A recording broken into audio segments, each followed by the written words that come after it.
All right, let me blow your mind. Did you know that many things we see in the Catholic Church, like robes, incense, candles, and even some rituals, actually come from ancient pagan practices? Yeah, I'm serious. Today we're going to talk about how the title Pontifex Maximus and all these traditions started in pagan Rome and got repackaged into what we now see in the Catholic Church. Trust me, by the end of this video, you'll look at things very differently. Let's get into it. So where does it all start? Well, it begins in ancient Rome. Long before Christianity existed, the Romans had their own religion, full of gods and rituals. The top religious leader was called the Pontifex Maximus. Now that's a fancy Latin name that means greatest bridge builder. No, they weren't building real bridges. It meant they were the bridge between the people and the gods. The Pontifex Maximus was like the head priest of Rome. They were in charge of all the religious ceremonies, keeping the temples running, and making sure the gods were happy. And let me tell you, they had a look. They wore long robes, special hats called mitres, and carried a staff to show their authority. Sound familiar? Keep that in mind. Now here's where things get interesting. The Romans loved rituals. They burned incense to honor the gods, lit candles during ceremonies, and held huge processions where priests would parade around with sacred items. These rituals were a massive part of Roman culture. But then, something big happened. Christianity started spreading. By the 4th century, Emperor Constantine came into power, and he legalized Christianity. This was a game changer. Constantine wanted to unite the empire, but there was a problem. Rome was full of people who still followed the old pagan traditions. So what did they do? Instead of completely throwing out the pagan practices, they blended them with Christianity.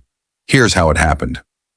The title Pontifex Maximus was too important to Roman culture to just disappear.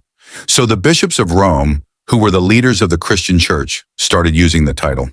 Over time, this title stuck, and today we know this leader as the Pope. Yes, the Pope's title has its roots in pagan Rome. The clothing, remember the long robes, the mitres, and the staffs that the pagan priests wore? The Catholic Church adopted all of it.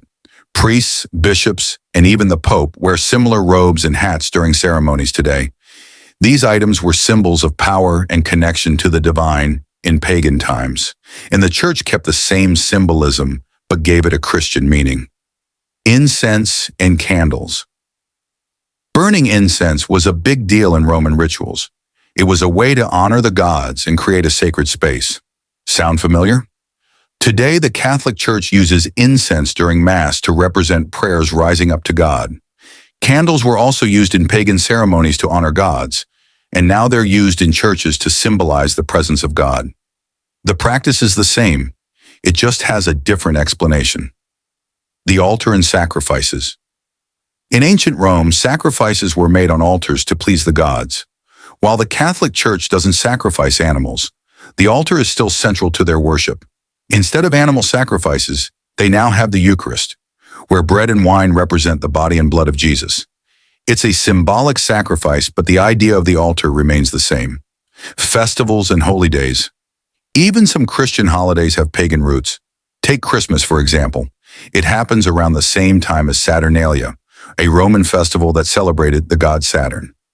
Easter also lines up with ancient pagan festivals celebrating spring and renewal. The dates and traditions were kept, but the meanings were changed to fit Christianity. Processions. Roman priests often led processions, carrying sacred objects and chanting prayers. The Catholic Church kept this practice too. Today you see processions on holy days, with priests carrying the cross, the Eucharist, or statues of saints. The format is the same, it just has a new purpose. Now you might be wondering, why did the Church do this? Well, it was smart. By keeping pagan traditions but giving them Christian meanings, the Church made it easier for Romans to accept Christianity. The rituals felt familiar, so people didn't resist the change. It was a way to unite the empire under one religion without causing chaos. So here's the truth.